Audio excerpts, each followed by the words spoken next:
Water. Hit the brakes. Beep, beep. Get out of my way! Yo, what want me youth? You're watching The Traffic Jam. Welcome to Traffic Jams with yours truly, Dr. Dre. I'm here with a very important new rhymer, rapper, producer, extraordinary. Let's put it this way. He doesn't bring you there, but he will never leave you astray. That sounds corny, but yes, his name is Astray, and he's got a very, very incredible legacy he's building right now. So, ladies and gentlemen, without further ado, Astray. Welcome to Traffic Jam. How you doing, bro? What's up, Dr. Dre? Thanks for having me, man. I'm I'm doing very, great. I'm doing really good. very excited to have you here. Let's start real simple with a little bit of your discography, a little of your producerology, a little bit of who is Astray and how'd you get your name? Okay, who is Astray and how did I get my name?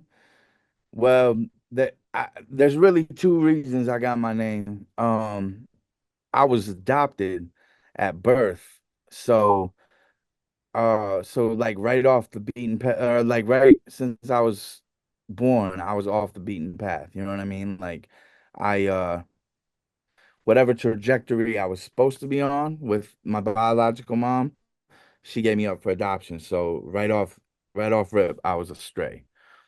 And I look at it that way. And then I also, ever since I was a kid, I've been like exceptional at music and art, like drawing and things like that. And I've always been like, man, why do all this stuff that does not interest me in the least bit? Why don't I just go where I'm talented at and do the things that I excel at? And so I kind of took my own road that way as well. I didn't follow with the herd, on the regular, work a 9 to 5 and have a miserable, want to off myself every day after work. I'm doing something that Understood. I love for the rest of my life. But what dragged your creativity into deciding to become a artist, into becoming a rapper or a hip hop artist? Let's put those all together because something must have driven you, especially after you found out you've been adopted. What churned inside of you rather than saying, "Well, I want to become a great mathematician," or "I want to help send rockets to the moon." Instead, I want to put rhymes on these beats and blow people's minds. What brought that creativity spark? Well, so before I found out I was adopted, because it takes you. Well, I don't know if this is still the law, but for me, it was always the law that like if you're adopted through a adoption agency, the law is that you can't legally look for your birth parents, or your birth parents can't legally look for you until you're 18. So I had to wait until I was 18. And my adopted parents, they grew me up knowing that I was adopted. So I understood at an early age that I didn't come from them, but they are my parents who took me in and are raising me, and they, you know what I'm saying? Like the Well, whole biological is one thing, but people who raise you, they are your parents. That's a the way it usually thousand works percent, out. And a where and mil where were you adopted? What state were you in? Michigan, Michigan. Okay, So I was about an hour and a half up from Detroit, called in a smaller city called Saginaw, Michigan. I know And all about that's that. I used to date a beautiful young woman from Detroit and hung out in Saginaw quite a bit, believe it or not. But go ahead. okay, okay. And then my mom, she lived in downtown, or not downtown Detroit, but downriver Detroit, in a little suburb of Detroit called Trenton. I know So about that one too. Ouch. okay, Look at me hanging in Michigan. you know all about Michigan. Yeah, and then so anyway, so when I was a little kid, I like I said, I was always exceptional at music. Like I was always real good at it, whether it was even before I wrote rhymes or anything like that. Like I was good at learning everybody's stuff and spitting it back. Even before I was like 10 years old.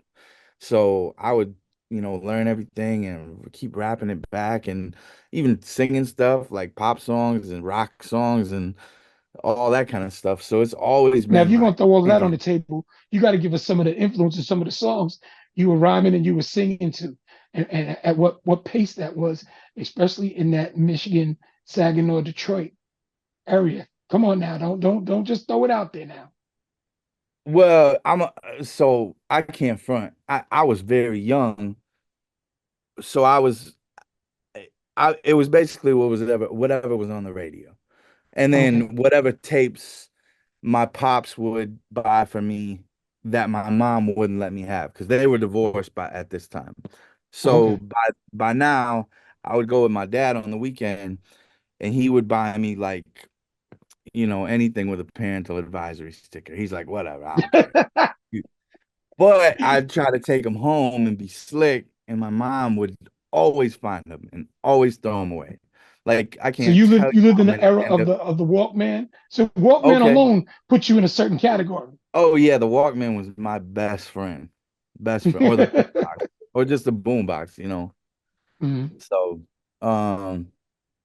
yeah, like I said, anything on the radio, um, I liked everything that was dope. So I was just a little kid. So even if I name off some corny pop records, and they were still cool to me because I was only 7, 8, 9, 10 years old, and I was learning what music was, and it was like, I was mimicking everything I could, literally everything I could, and I was memorizing it all. And so it could be anywhere from MC Hammer to NWA, Two Live Crew to Public Enemy. I had Public Enemy's my first Public Enemy album was a pop uh was it Fear of a Black Planet, or what was the It one that takes a came nation of millions.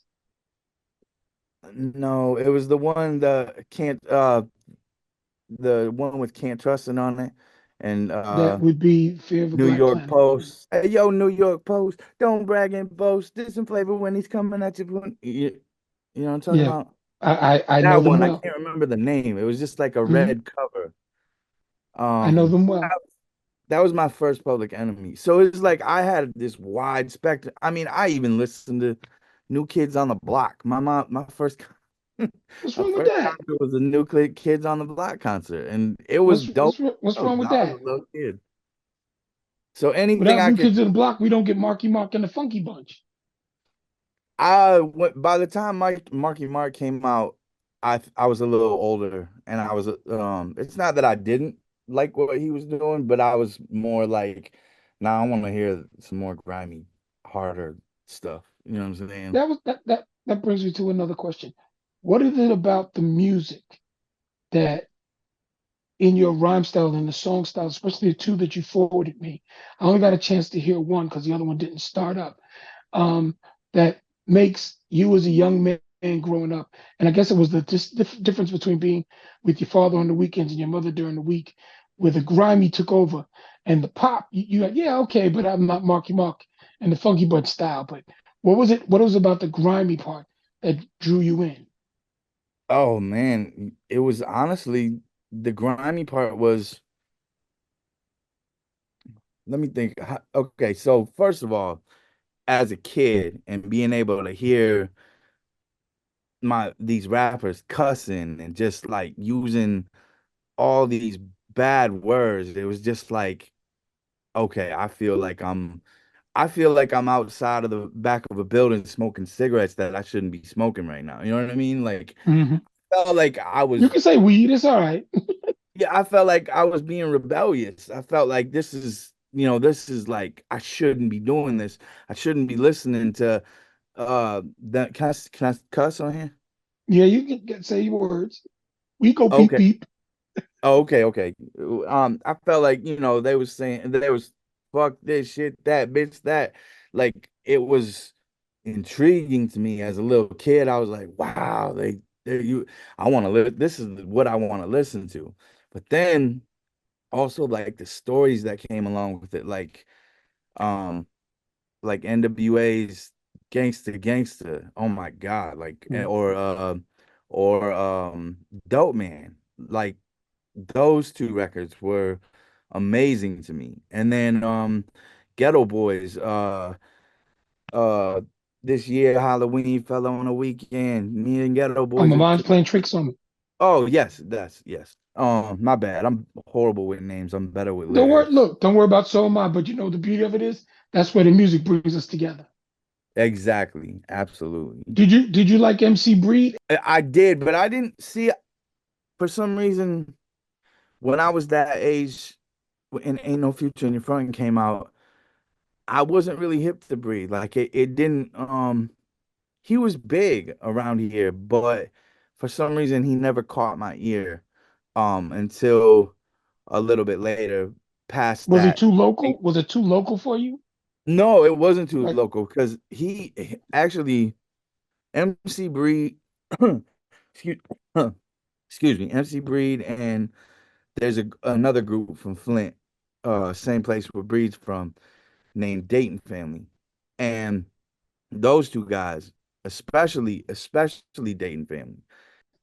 well, man, I'm Yes. gonna thank you for coming here because you made it out alive. It is Astray here in the traffic jam.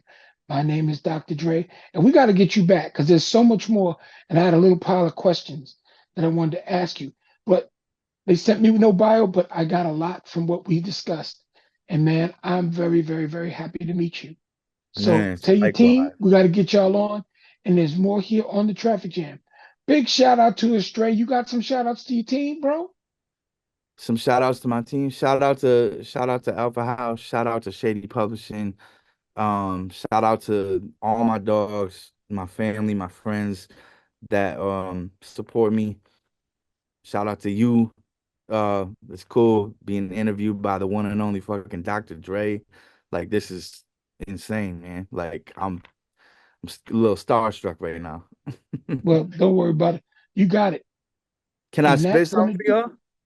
Put me in front of any rapper and I go berserk. If I don't eat that motherfucker, I get no dessert. I bury you assholes till I'm old as dirt with arthritis in my toes and my shoulders hurt. You don't know this work that I put in. It's something I do good in. Focus on it even when I shouldn't. Couldn't put it down if my life depended. Couldn't shove a knife in my windpipe to end it. You quite dependent on the hype when you write. It's like when scientists twist light and bend it. You create a false image. We come across gimmicks, and of course, everyone that supports gets lost in it. The rap game changed a long time ago. Please, someone take me back to the 90s, yo. Guess I'm living in the past, so riveted in the mass while I'm driven. Listen, I will never give in to the masses. The biz, it's all corrupt. Executive boss's fault that the culture's fucked. They all vultures. Yeah, it's all corrupt. Executive boss's fault that the culture's fucked. I say it twice like Mike Jones. Whether right, wrong, on the mic, I reveal how I feel with a hype tone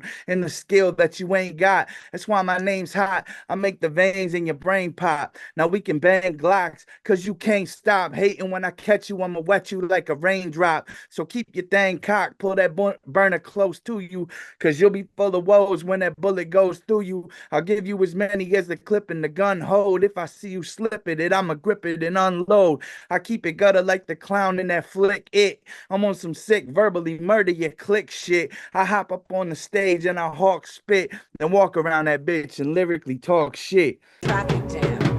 Drip like jam, water, water, Hit the brake. Beep, beep. drip like jam, water, water. Hit the brake. Beep, beep. Get out of my way! Yo, what want me youth? You're watching The Traffic Jam.